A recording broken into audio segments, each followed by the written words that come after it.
Hey guys, tonight we're stepping away from your buzzing phone screen and into a forgotten desert cave. The air is dry, almost metallic, carrying a scent of sun-baked stone and drifting dust motes swirling like golden fireflies in the last light of day. You step carefully, your sandals crunching over grit, feeling the heat radiating from the ochre rocks around you. As you glance at the narrow cave entrance ahead, the sun dips low, casting elongated shadows across your path like warning fingers clawing at your ankles.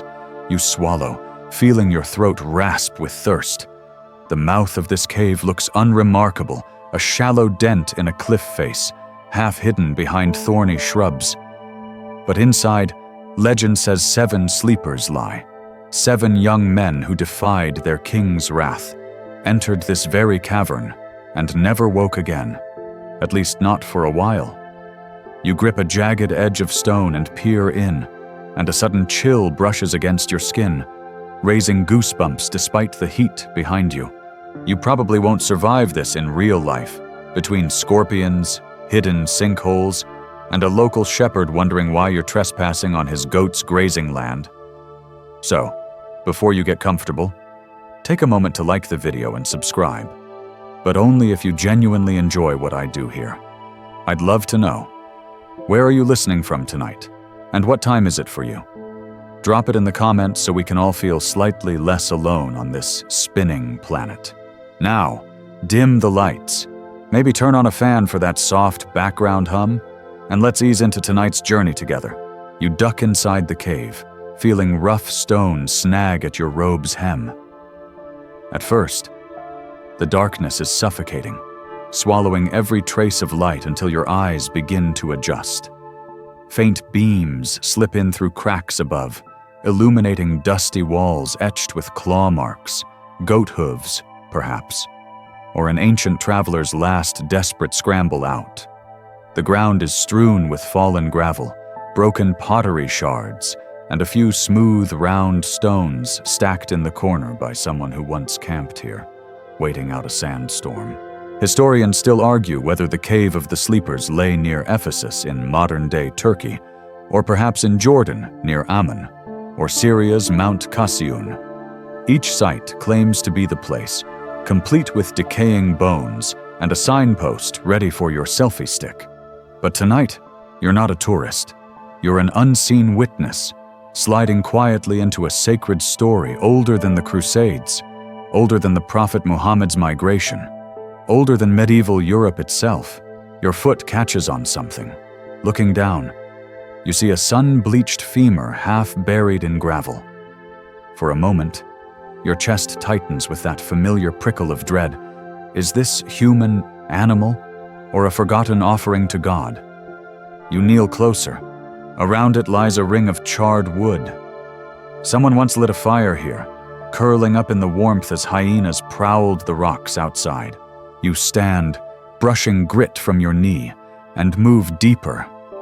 Suddenly, the cave opens into a hollowed chamber. There, in the dim blue-gray light, you see them. Bodies draped in decayed robes, heads resting on arms. 7 young men, though their features are blurred with age and time's erosion, lie as if merely asleep. Their chests rise and fall, but impossibly slowly, like waves lapping a distant shore only once every few years. There's a mainstream historical fact for you. The legend of the 7 sleepers is found not only in Islamic texts like Surah Al-Kahf, but also in early Christian tradition as the 7 sleepers of Ephesus, dating back to the reign of Emperor Decius in the 3rd century. Persecution of Christians was fierce under his rule, forcing many to flee, hide, or die for their faith. Yet there's a quirky tidbit too. Medieval pilgrims believed that touching even a pebble from this cave granted protection against nightmares. Imagine bottling some and selling it on Etsy with a handwritten label, "Authentic Sleepers Cave Gravel, Sleep Like the Dead." That'd get 5-star reviews from necromancers and exhausted mums alike. You take a shaky breath and look closer. Their robes, though faded and crumbling, still cling to their shoulders. Their sandals remain intact, though the leather is brittle. Their hair seems frozen mid-growth, and you catch yourself wondering if their fingernails kept growing in those centuries of sleep, curling back into their palms like ancient snail shells. Above them, the stone ceiling curves protectively. Black soot stains mark where oil lamps once flickered. You imagine the air warm with the scent of burning myrrh and olive oil, mixed with the musky sweat of men who'd been running for their lives. There is a quiet here that feels heavy. It presses on your ears until you can hear your own pulse, slow and strong, as if your heart, too, wants to sink into a timeless sleep beside them. Dust drifts down from the cracks above, glowing gold in the last slanting sunbeam that pierces this tomb of the living. You step back, feeling the hush settle over you like a shroud. It is just the beginning of their story, but already you sense its ending. For what begins in fear and escape often ends in quiet surrender, or an awakening no one expects. You stay silent in the dim chamber, your breathing shallow as if afraid to wake them with the faint rustle of your chest. But your eyes drift back to the entrance, to the harsh daylight outside. And you wonder, how did they end up here in the first place? Who were these 7 men, curled like children in sleep's embrace? It begins with a city trembling under tyranny. You emerge now into the bustling streets of Ephesus, though others claim it was Ammon or even Afshin. The location is debated endlessly. Historians still argue whether the original site was in Roman Asia Minor or scattered along the caravan routes into Syria. Either way, the city is alive with dust, hammering, shouts, and smoke curling from smithy chimneys as slaves haul amphorae of olive oil and fish sauce past elegant columned temples. You turn your head and see a young man with weary eyes. His cloak is simple linen, belted tight, his hair curled with sweat, and his lips move silently in prayer. His name is Maximilian, though in Arabic versions, he is Yamlika. Behind him follows Martin, Dionysius, John, Serapion, Constantine, and Antonius, 7 companions, bound by friendship and their secret faith. You sense their hearts pounding as they hurry along alleys slick with spilled wine, avoiding the gaze of stone-faced guards who prowl in bronze helms and crimson cloaks. You keep pace behind them as they slip into a narrow side street, the smell of baking barley bread clinging to the hot air. They whisper urgently among themselves about the Emperor Decius's decree. Worship the old gods, sacrifice to their statues, or be tortured until you do. The punishment is not a quick blade to the throat. It's flaying, burning, being sewn into the skin of a freshly killed donkey until rot claims your breath. You shiver at the thought, your sandals scraping over loose tiles as you follow. Perhaps we can hide for a day or two, Antonius mutters, his voice shaking. Perhaps his wrath will pass. Maximilian grips his friend's arm. No, we must go. Tonight. You hear the tension in their breaths. They gather what they can. A few coins, stale bread wrapped in cloth, goat cheese, a water skin half full and beginning to sour. Martin hesitates, reaching for his mother's worn wool shawl hanging by the door. But in the end, he leaves it behind. He knows they cannot carry memories into exile without breaking. Here's a mainstream historical fact to anchor you. Emperor Decius ruled Rome from 249 to 251 CE, remembered chiefly for his brutal empire-wide persecution of Christians, demanding public sacrifices to Roman gods as a loyalty test. Refusal often meant death, with no trial and no mercy. The 7 youths slip from their homes in the blue hour before dawn, moving like shadows between porticos and olive groves. Their sandals leave faint prints in the damp dust of the road. As they climb into the hills above the city, the columns and domes of Ephesus shrink below them, framed by glowing skies, streaked orange and purple like spilled wine on marble. They pause once to drink water from a roadside spring, cupping their palms and splashing it onto their faces, the droplets glinting in their beards like tears. There's a quirky tidbit. Medieval scribes wrote that their dog, Chitmir, followed them loyally. In many retellings, he sits with them at the cave entrance, guarding their sleep for centuries.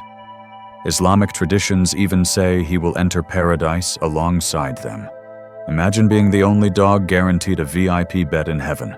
That's better than being crowned Westminster Best in Show. You watch as the young men reach a jagged cliffside, where thorny bushes grow in tangled clumps, hiding a cave mouth dark as an unblinking eye.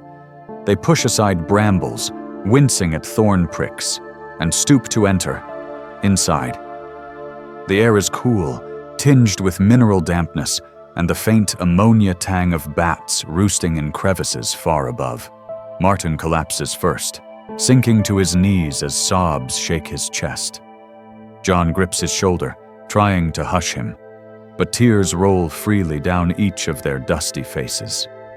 They pray quietly in Latin, or perhaps Greek or Syriac, depending on which legend you read. Their prayers are a desperate whisper to the divine, to protect them, to shield them from the emperor's fury, to spare their family's punishment. You crouch in the shadows near them, listening as their voices grow fainter with exhaustion. Above, thin shafts of dawn light pierce the entrance, illuminating their hunched bodies. The stone walls rough with embedded fossils of ancient seashells. This cave was once seabed, millions of years before their prayers were ever spoken. Historians still argue whether these men were wealthy nobles, imperial guards converted to Christianity, or merely poor shepherds caught in political storms beyond their understanding. The legends blur. Their names shift from tongue to tongue, like grains of sand blown by desert winds. They share their last bread and cheese, though no one eats much. Maximilian tries to smile, murmuring that perhaps God will send angels to guard them. Martin closes his eyes and leans against the cave wall, his breathing slowing, lips trembling in silent prayer. Outside, the sky brightens into morning. You feel its warmth, but here, inside the stone womb, it remains cool, quiet, timeless. The men shift, curling onto their sides, sleep overcoming them not from fatigue alone, but from something deeper, something divine. Their eyelids flutter closed as one by one.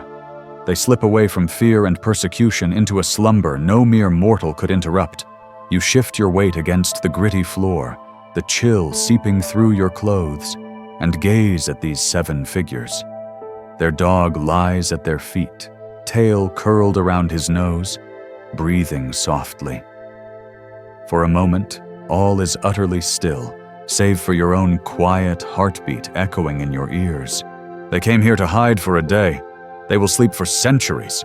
You remain crouched at the edge of their shadowed chamber, feeling the cave's cool breath swirl against your face.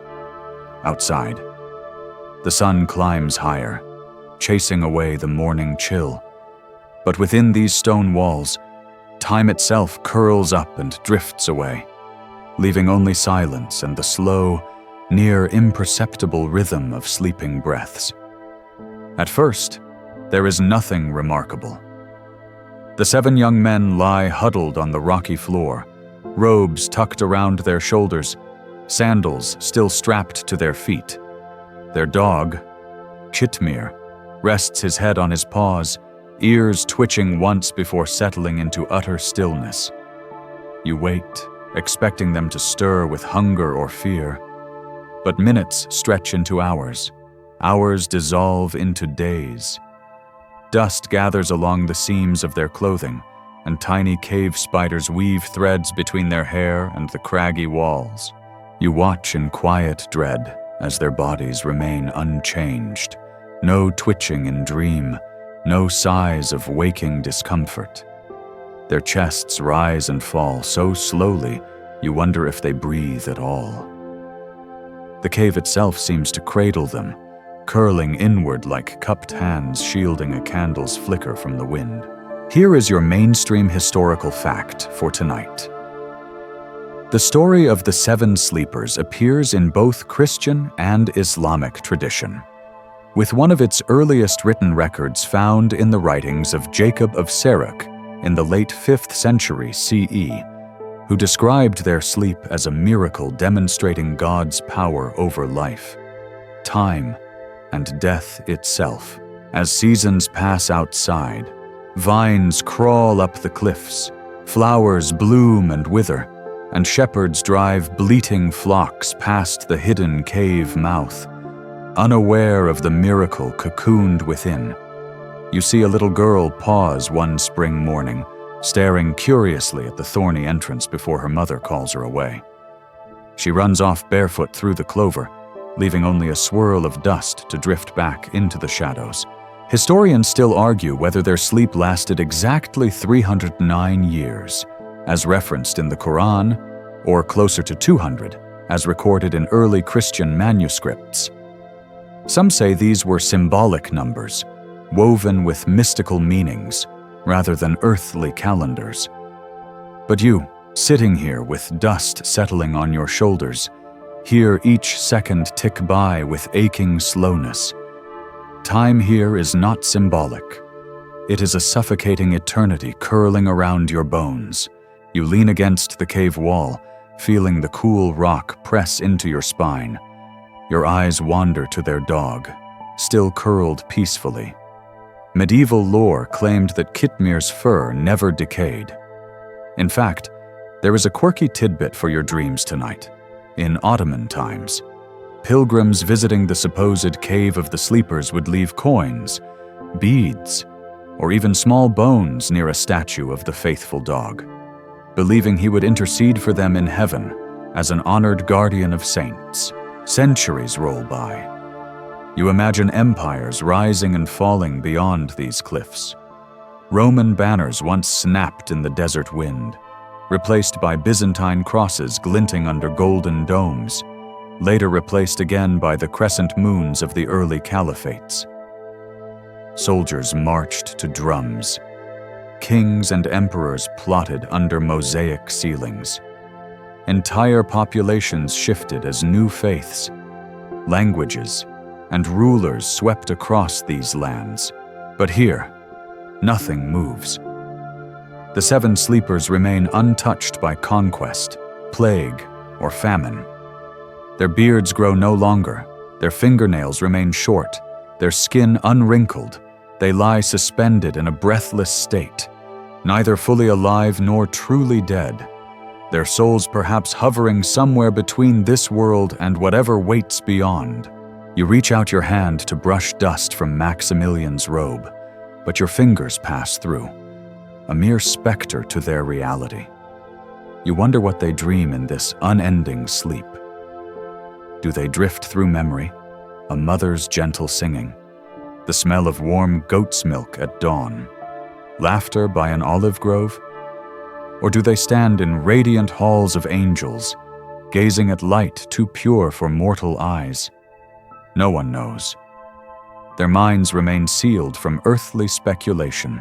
Historians still argue whether this story was created to comfort early Christians persecuted under Roman law, or whether it emerged independently in multiple cultures as a symbol of divine protection in times of mortal fear.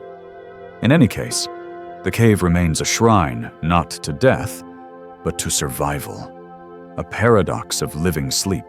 You shift slightly, feeling the grit of centuries under your knees. A bat flutters overhead, its wings brushing your hair with papery softness before vanishing into a crack near the roof. You imagine the generations of bats who nested here, each oblivious to the miracle slumbering just below. At last, your eyes return to the sleepers. Their chests still rise and fall, so faintly it might be a trick of flickering cave light. Their dog remains curled at their feet, ears pricked as if guarding them even in dreams. In this hush, you hear your own pulse slow, each beat heavy as the striking of a temple gong. The cave's cold presses against your skin until you feel weightless, as if you too are drifting somewhere beyond time's reach. And here, in this forgotten cavern, as the world turns relentlessly outside, 7 youths and their faithful dog sleep on, and on, and on. You sit quietly in the dim hollow of the cave, feeling centuries of silence settle over your shoulders like a heavy wool cloak.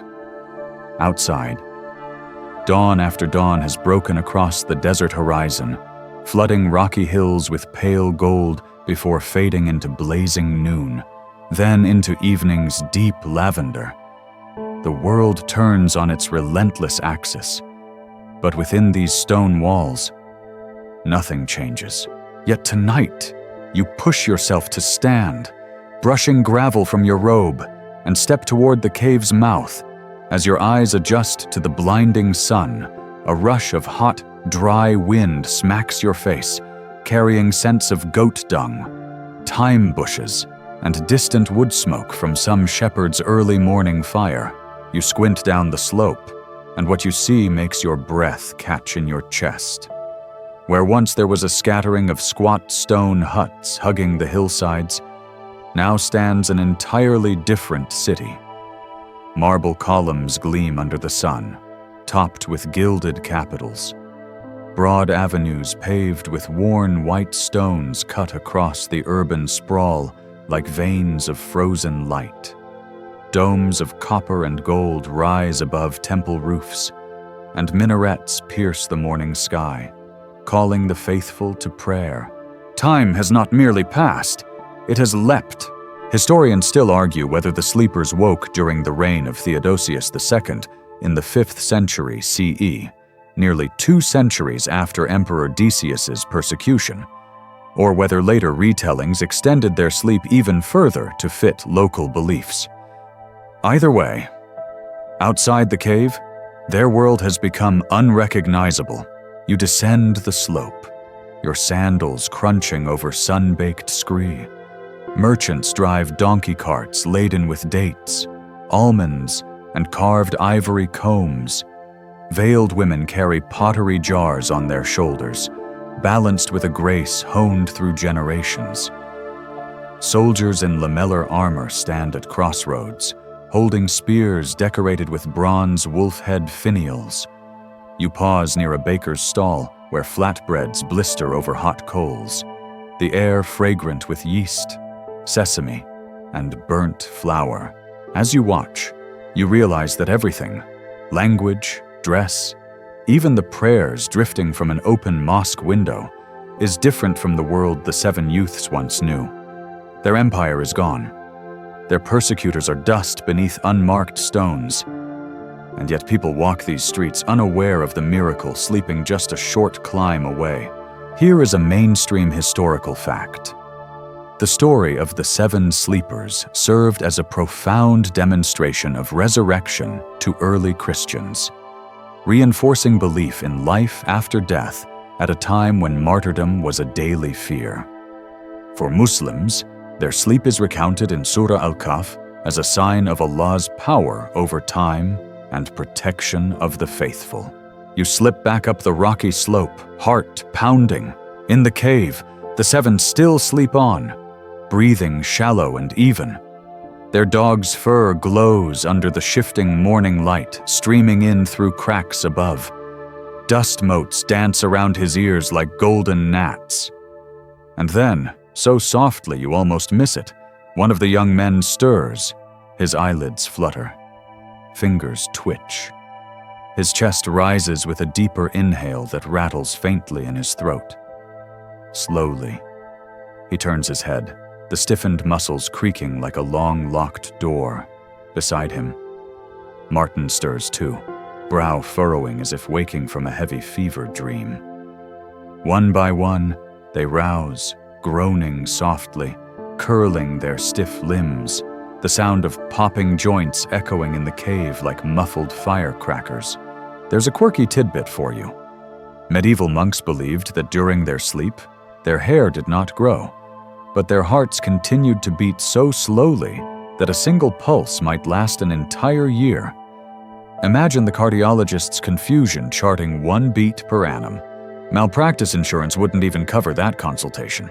The men sit up slowly, blinking in confusion at the shadows and the faint glint of sunlit dust swirling through the cavern. Their dog lifts his head, ears pricking as he yawns a wide pink yawn that ends in a whine of confusion. The youths rub their eyes, brush grit from their robes, and stretch their arms with trembling relief at being alive. But you sense it immediately. Something is off. They do not feel refreshed as if from a night's sleep. Their bellies rumble with a gnawing hunger that comes from deeper than a single skipped meal.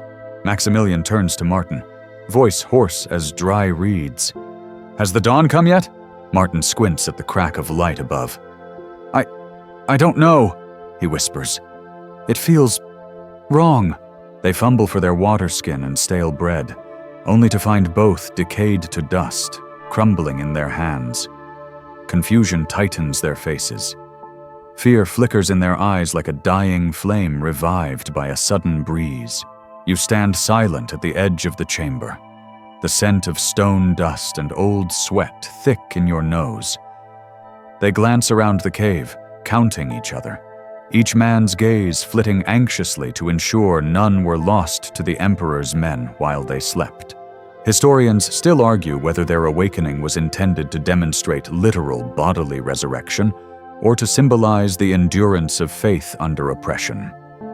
For these men, though, no theology yet intrudes. Only hunger, confusion, and the creeping dread of a world that has moved on without them remain. Maximilian places a trembling hand on the dog's head, feeling the soft warmth of fur that grounds him in reality. He takes a long, shaky breath and murmurs, "We must go to the city. We must buy food before we perish." And with that, the seven rise on stiff legs, robes trailing dust, unaware that each step forward is about to reveal a secret no mortal mind could easily accept. You follow them out of the cave, your bare feet brushing gritty stone, the sun already high enough to cast sharp shadows along the rocky slope. The seven young men shield their eyes, blinking in the dazzling light that pours across the hills like molten brass. Their dog trots at their heels, tail low, ears flicking nervously as if sensing that something in the air has changed. They move slowly, with the aching stiffness of limbs unused for far longer than any sleep should allow. Their sandals scuff the dust into soft, swirling clouds around their ankles as they descend toward the city spread out below them. And what a city it is, where once humble stone houses huddled under red-tiled roofs, now domes of copper and marble rise into the heat-hazed sky, glinting like fallen suns. Spires and minarets pierce the heavens, their gold crescent tips flashing bright enough to sting your eyes. You trail behind as they enter narrow streets bustling with life. Merchants shout prices for sacks of barley and dried figs. Camels bray, snorting foam flecked with sand. Slaves with shaved heads hurry past carrying jars of olive oil or woven reed mats for sale. The smell of fresh-baked honey bread wafts from a corner bakery, mingling with the scent of goats and sun-warmed limestone walls. Maximilian glances back at his companions, confusion darkening his gaze. "Do you know these clothes?"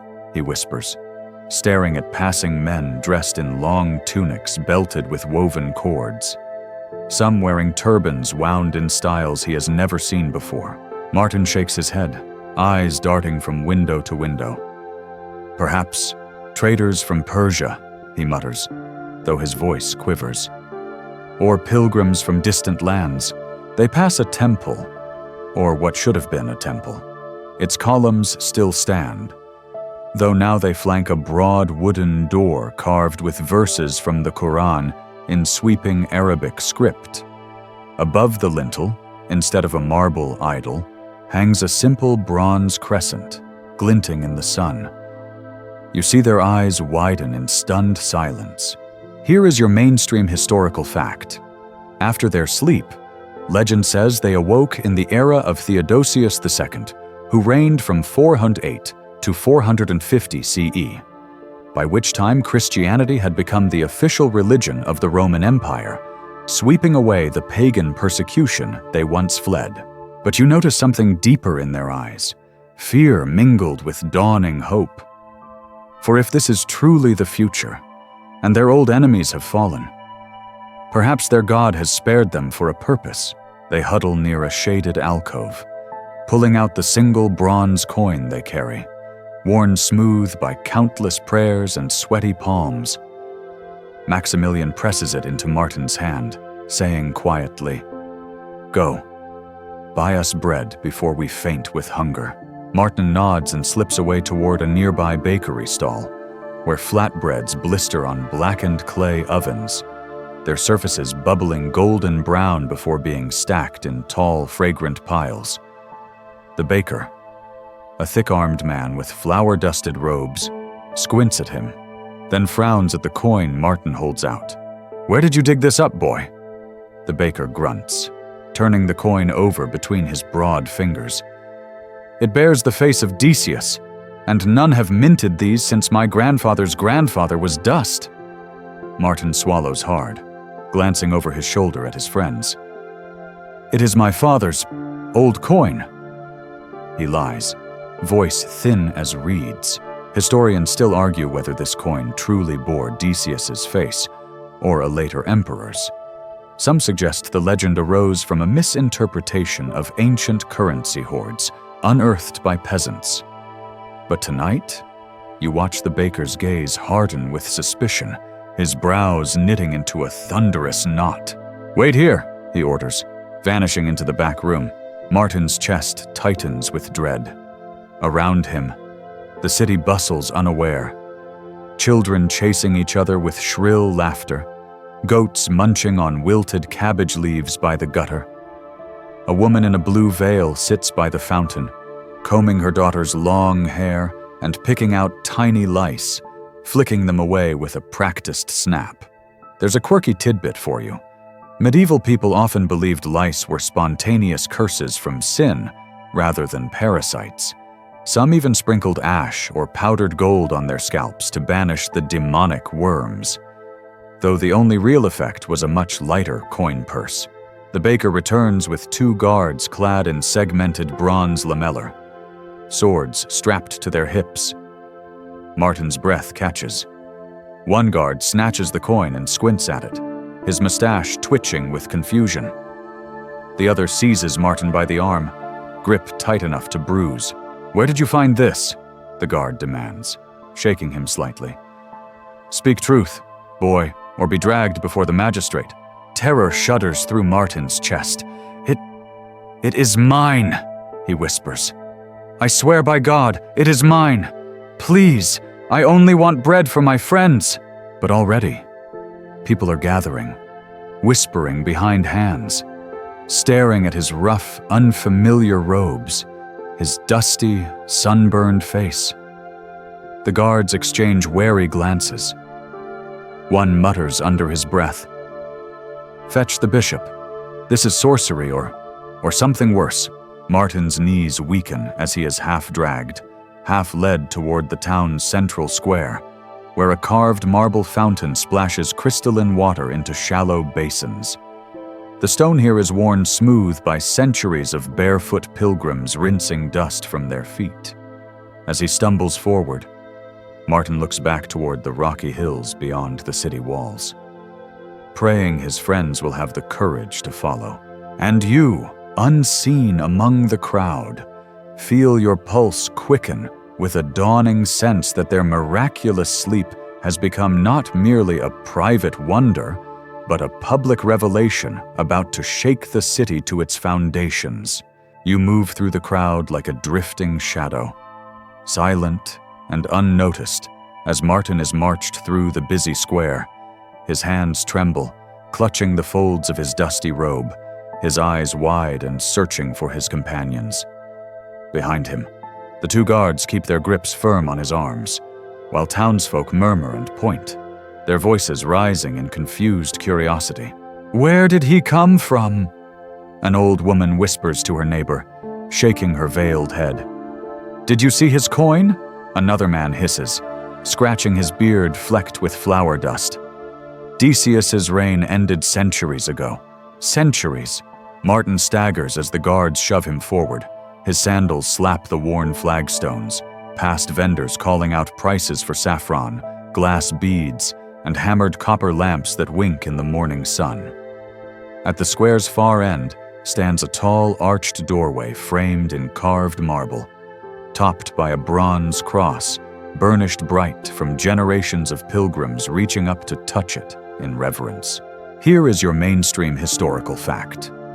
By the reign of Theodosius II, Christianity had spread widely through the Eastern Roman Empire, reshaping cities like Ephesus with churches built atop pagan temples, reusing columns and stone blocks in a practical, if not exactly poetic, architectural recycling program. Inside the church, cool shadows swallow you. Incense curls in lazy spirals beneath high vaulted ceilings, and shafts of colored light filter down from small stained glass windows. Martin's eyes adjust, flicking from candlelit icons of Christ and the saints to robed clergy bustling about their morning duties. A priest with a narrow face and hooded eyes approaches, his voice soft but sharp with curiosity. "What is this commotion?" he asks the guards, glancing at Martin's trembling figure. "This boy carries a coin older than our grandfather's grandfathers," the guard explains, holding it out on his palm. Decius's visage, unweathered. His story is wild. He claims he merely slept the night. The priest takes the coin between two thin fingers, turning it under the wavering candlelight. His brow furrows deeper with each examination. Finally, he looks up at Martin, eyes sharp with skepticism. "Where did you find this relic, boy? Who sent you?" Martin licks his dry lips. His voice cracks when he whispers, I am Martin, son of Claudius. We fled Decius's wrath. My friends, they are waiting in a cave above the city. We slept only the night. I swear it by God Most High." The priest inhales sharply. Around him, robed acolytes and passing merchants freeze, ears straining to catch every word. The guards exchange wary glances. Historians still argue whether the bishop who investigated them was named Stephen, Marinus, or perhaps a local abbot whose name was later lost to time. Each tradition preserves a slightly different version, tailored to local saints' lineages and rival church claims. The priest's lips move silently, perhaps offering a prayer or suppressing a curse. He gestures curtly to the guards. "Bring me this boy's companions, now." They march out into the blazing courtyard, the crowd parting around them in a hush of reverence and fear. As Martin is pulled along, his gaze locks with Maximilian's emerging from an alley nearby, his expression tight with alarm. The other companions follow close behind, eyes darting from face to face as they feel the weight of hundreds of curious stares pressing against them like an invisible tide. There's a quirky tidbit for you. Medieval storytellers loved embellishing this moment. In some versions, the entire city processes behind the 7 youths in solemn awe, chanting hymns and throwing flowers at their feet as they walk. Imagine being catapulted from persecution into a spontaneous parade, a little overwhelming before you've even had breakfast. Soon, they stand before the priest again, lined up in their dusty robes, heads bowed respectfully. The dog, Kitmir, lies at their feet, panting softly, his brown eyes flicking nervously from guard to guard. The priest clears his throat, his thin voice echoing under the high dome. "Who are you truly?" he asks. "What sign has God sent us in your waking?" Maximilian raises his chin, though his voice trembles with exhaustion. "We are servants of the one God, persecuted by Decius. We fled into the cave to pray for deliverance. We lay down last night, praying to wake in freedom. And here we are." A murmur ripples through the gathered clergy. Some clutch their wooden crosses tighter, others cross themselves repeatedly, lips moving in silent prayers of awe or protection. Historians still argue whether their reappearance was used primarily as a political tool by Theodosius II to settle theological disputes about bodily resurrection at the Council of Ephesus in 431 CE. But tonight, you sense the raw humanity beneath doctrine. 7 frightened, awestruck young men clinging to faith as their only anchor in a world unrecognizable. The priest steps forward and cups Maximilian's cheek in his thin hand. His eyes brim with tears. "Blessed are you," he whispers, voice cracking, "for you have been chosen as proof of God's power over life, death, and time itself." Outside, the church bells begin to toll, sending waves of bronze music across the rooftops. People flock into the square, their voices rising in chants of praise and wonder. Children peer over their mothers' veils to catch a glimpse of these living relics. An old man falls to his knees, clutching his rosary so tightly his knuckles blanch white. And you, standing unseen among them, feel your chest tighten with something like grief, or awe, or both. For these men fled persecution into a single night's sleep, only to awaken centuries later into a world that had made their suffering holy legend. They glance at each other, eyes wide with fear and wonder, as if each silently asks, "What now?" But the answer is hidden beyond this dawn, in the hearts of rulers, priests, and pilgrims who will carry their story far beyond these sun-bleached streets. The square outside the church roars with murmured prayers and gasps of astonishment as word spreads like wildfire. You slip between clusters of gawking townsfolk, the scent of sweat, incense, and hot stone heavy in the still morning air. The 7 youths stand in the shadow of the great arched doorway, blinking under the rising sun. Their dog pressed protectively against Maximilian's ankles, ears pinned back with anxious loyalty. Within moments, robed scholars begin to gather around them, priests with ink-stained fingertips, bishops wearing layered vestments heavy with gold embroidery, even a few scribes gripping wax tablets and styluses, ready to record every trembling word. The bishop, a tall man with silver-threaded hair and stern eyes, lifts his hand to hush the murmuring crowd. "Let us hear their testimony," he commands softly, his voice carrying effortlessly under the stone arches. The 7 glance at each other. Martin's lips quiver with fear. John grips his own wrist so tightly his knuckles glow bone white. Maximilian swallows, raises his head, and steps forward. His voice cracks at first, then steadies with each syllable. "We are servants of the Most High," he begins, his tone strong despite the quaver beneath it. "We fled Emperor Decius's decree to sacrifice to idols, for we would not betray our faith. We prayed for deliverance, and finding this cave, we lay down to rest before dawn. We awoke only now, and all we see is changed beyond recognition. A hushed awe ripples outward, like a pebble cast into a still pool.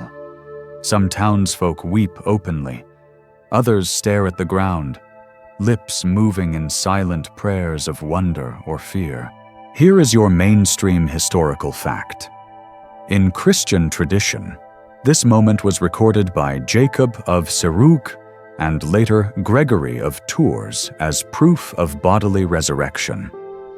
In Islam, the sleepers are mentioned in Surah Al-Kahf as a sign of Allah's power over time and a reassurance to believers questioning the afterlife.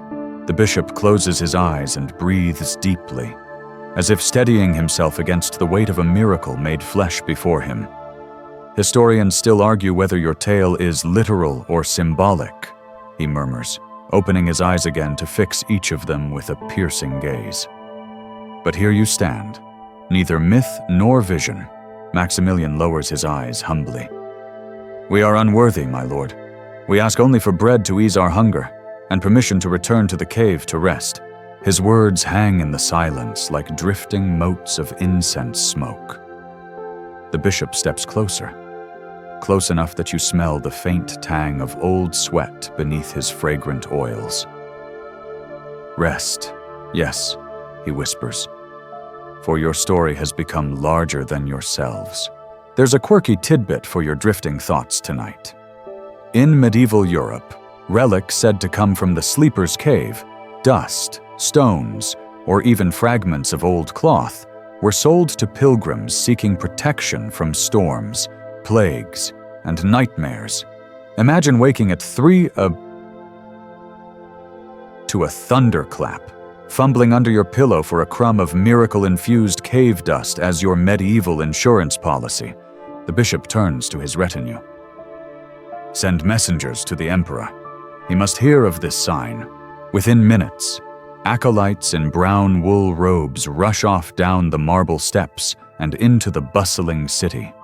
Their sandals slap the stone streets, their hoods bouncing with each stride as they vanish among the traders and pilgrims filling the squares. Bells ring out from nearby towers, their bronze voices echoing across tiled rooftops and into distant alleyways where stray cats nap in dusty silence.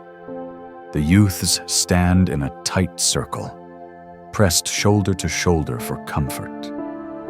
Their eyes dart nervously to the gathered scholars who whisper among themselves about miracles and theological proofs, their wax tablets filling quickly with scratched notes. The faithful push forward to touch the hems of the youth's robes, kissing the frayed cloth with trembling lips before stepping back, eyes shining with tears of devotion. Historians still argue whether these 7 ever truly woke, or whether their story was a hagiographic invention to solidify beliefs in bodily resurrection and divine protection. But you see their sweat, smell their fear, hear the rasp of their breath. They are as real as the heat beating down upon your own bowed head. Kitmir, the dog, sits quietly among them, his nose twitching at the mingled scents of bread, sweat, and burning oil lamps.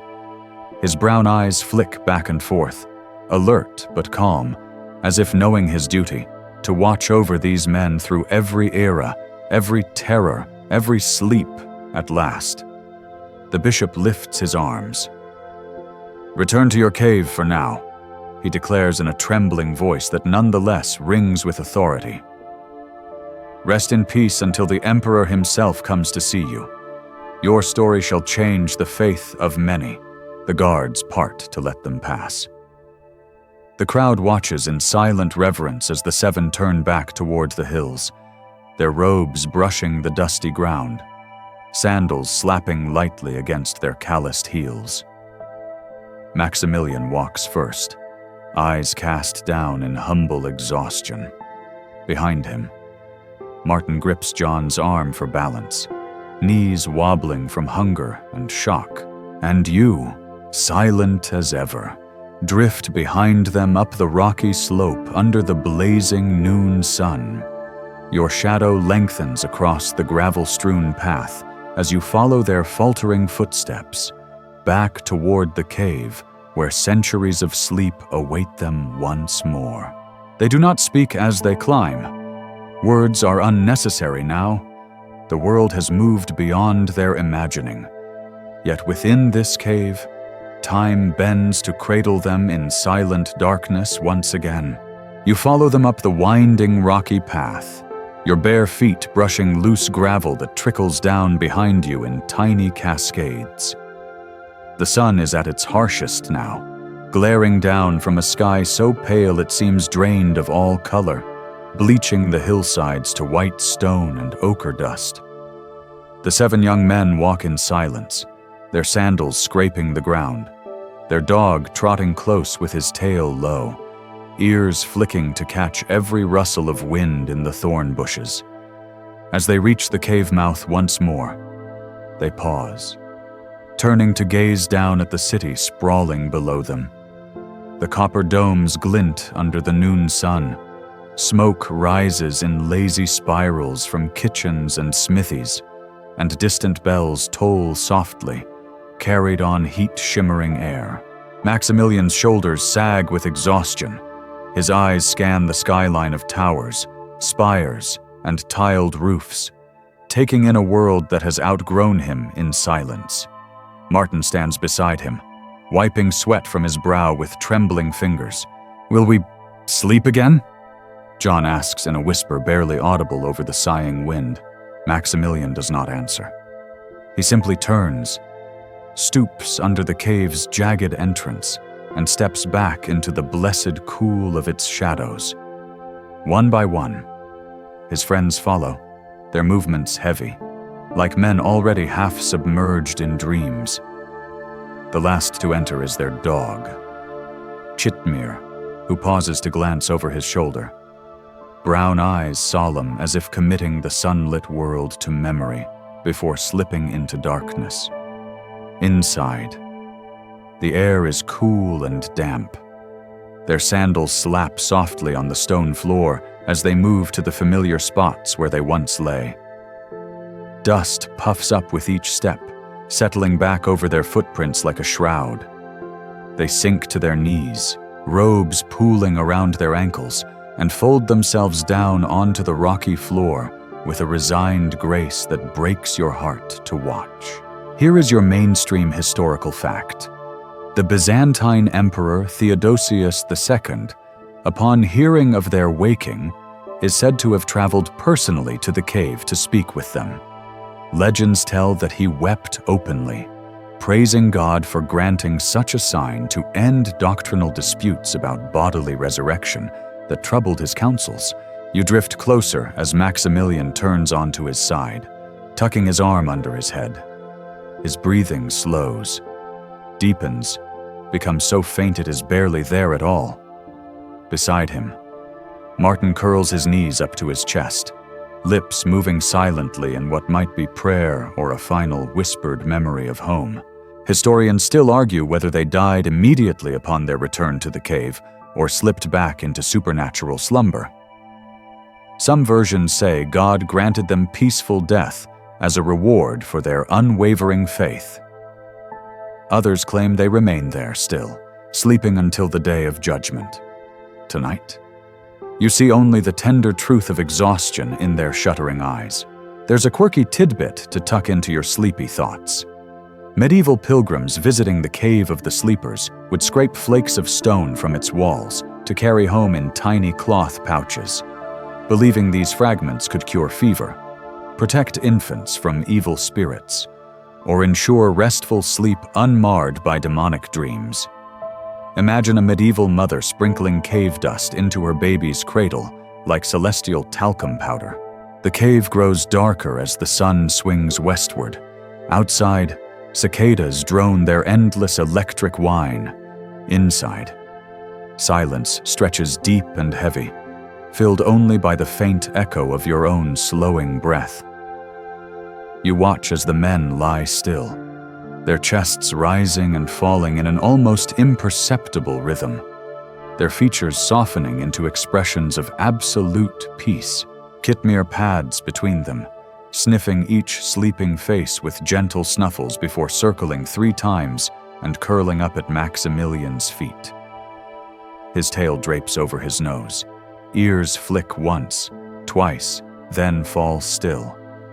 His breathing deepens into the same timeless rhythm as his master's, as if bound to them by invisible silken cords of faith and loyalty. Historians still argue whether the site identified today as their resting place in Ephesus is authentic. Competing claims exist in Turkey, Syria, Jordan, and even Afghanistan, each with its own local traditions, shrines, and miracle-touched legends to draw pilgrims seeking hope in stone and silence. You kneel by the cave wall, tracing your fingertips over fossilized seashells embedded in ancient limestone. Once, millions of years ago, this cave lay beneath warm ocean waves, sheltering crabs and mollusks where now only dust motes drift in thin light. Time loops and tangles itself in here, epochs of sea life, fleeting human reigns, and the eternal hush of divine mystery all folded together like layers in a sleeping mind. Slowly, shadows lengthen until darkness pools at the cave mouth. The sleeping men do not stir. Their breathing slows further still. You lean closer, listening for a final exhale. But none comes. Instead, there is only the quiet susurration of silence itself. Deep and endless, cradling them beyond hunger, beyond fear, beyond even hope. Outside, the sky darkens into indigo twilight. Bats flicker past the cave entrance on silent wings, chasing drifting moths through the cooling air. The first stars appear, cold and sharp above the darkening hills, and within the cave, the seven sleepers lie untouched, their bodies eased of mortal burdens, their souls resting in that space between life and eternity, waiting for a dawn no mortal calendar can name. You remain by their side, unseen and unneeded, as the night breeze rustles thorn bushes outside, carrying with it the faint perfume of distant almond blossoms, mingled with the ancient smell of stone, sleep, and sanctity. Night has fallen fully now. A heavy velvet darkness draped across the hills and city below. You drift near the cave entrance, feeling the cooler evening air swirl in gentle eddies around your ankles. The seven sleepers lie silent behind you, their breathing so shallow that only the faintest movement of robe fabric reveals life within them. Beyond the cave, the city glows with scattered oil lamps and torchlight. You see men in dark robes walking between stone houses, lanterns swinging from carved wooden poles. Donkeys bray softly in walled courtyards, and dogs bark hoarsely at shapes slipping through the alleys. The copper domes reflect silver moonlight now, no longer burning gold under the sun, but muted and solemn, like prayer bowls in a candlelit temple. Inside the cave, the air holds the scent of old earth, dry dust, and faint animal musk. Chitmir lies with his nose resting against Maximilian's sandals, ears twitching in sleep. The men remain utterly still, eyes closed, faces softened by dreams too deep to surface.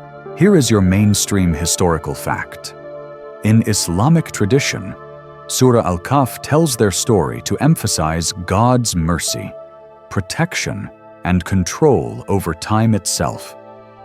They are called Ashab al-Kahf, the companions of the cave, and their sleep is seen as a miraculous sign to strengthen the faith of believers. You settle yourself in a shallow niche along the cave wall, feeling the cold rock pressing against your back. Your eyes wander over the seven forms outlined in pale moonlight drifting through cracks above. Their robes are dusty, worn thin at the elbows and hems. One man's sandal strap has snapped and lies coiled like a sleeping snake by his foot. Historians still argue whether these men ever woke at all, or whether their story was woven from scraps of folklore, merged with local saint legends to comfort early Christian and later Muslim communities facing persecution. Some scholars propose parallels to older Indo-European myths of warrior kings sleeping in hidden mountains, awaiting the world's final age to rise again. But tonight, there is no question of myth or doctrine. Only these 7 men, sleeping in an unbroken circle of faith, fear, and hope. Their bodies lie curled in natural postures, arms folded across chests or tucked under cheeks. Their lips part slightly with each silent breath. Their eyelids do not flutter, even in dreaming. There is a quirky tidbit for your sleepy mind. During medieval pilgrimages to the cave, some visitors left written prayers tucked into cracks in the cave walls, believing the sleeper's holiness would carry those pleas directly to heaven. Imagine the cave, if you could peel back centuries, lined with scraps of parchment inked with desperate hopes, healing for a feverish child, deliverance from invading armies, relief from crushing famine. The dog's chest rises and falls, a steady beat amid the hush. You imagine him in those long centuries of sleep, dreaming of chasing mice through moonlit olive groves, or gnawing goat bones left by laughing shepherds. His loyalty remains unbroken, tying him to these men more firmly than any chain could bind. The moon climbs higher, casting milky light across the cave floor. Its glow catches motes of dust drifting lazily through cold currents of air, illuminating each one like a tiny floating star. Outside, the wind sighs through thorn bushes, rattling dry branches against the rock face. You hear a distant owl call, its voice a low, haunting note that fades quickly into silence. Historians still argue whether the cave identified today near Ephesus is truly theirs, or whether rival sites in Syria and Jordan hold the real tomb. Each place has its own pilgrims, its own miracle tales of the sleeper's enduring presence. But within this narrative, it doesn't matter. The cave is here. They are here, and you are here with them. You stand and walk slowly among the 7 forms, your steps utterly soundless. Maximilian's face is turned toward the wall, his features half-shadowed, half-lit in silver. Martin sleeps with one hand curled over his heart, his thumb pressed gently against his sternum, as if to keep his soul tethered to his chest. John's mouth is slightly open, a quiet sigh slipping out with each breath. As you watch, the cave seems to grow deeper, the shadows folding around their bodies like protective wings. Time stretches thin in here, almost transparent. You feel it slide past you, slipping between your fingers like water. Outside, empires might rise and collapse, languages might bloom and die, rulers might spill oceans of blood over a single throne. But inside this cave, only sleep exists. Sleep and faith, and the hush of eternity's breath against closed eyelids. You settle again near the entrance, watching the sky lighten just slightly with false dawn far to the east. Soon, the world will stir again. The call to prayer will rise from minarets. Farmers will yoke their oxen to wooden plows, and traders will unlock wooden shutters to display baskets of salted fish, herbs, and bright glass beads. But here, the 7 sleepers will remain untouched, holding vigil in their timeless dream until the final waking dawn. And you, quiet and unseen, remain with them, guarding their peace as moonlight fades into the first soft gray of morning. Dawn is coming again, its first pale light seeping across the cave floor in a cool, quiet tide. You sit near the mouth, your back against the rough limestone, feeling its cold sink into your bones as the horizon brightens beyond the hills. The sky outside shifts from black to indigo to pearly gray, revealing the city once more. Towers silhouetted against morning's first glow. Domes gleaming faintly under drifting, pink-tinged clouds. Within the cave, the 7 men remain unmoving.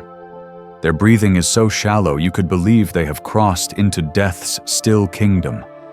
Yet the faintest flutter at a throat, the slightest shifting of a rib under cloth, tells you they are not gone, only waiting, only sleeping, Maximilian lies with his cheek pressed to one folded arm. His hair, once glossy black, is streaked with pale threads of dust. Martin's hand rests on his chest, fingers curled slightly, as if he still clasps some fading dream. John lies turned away from the others, knees drawn up, mouth open in silent sleep.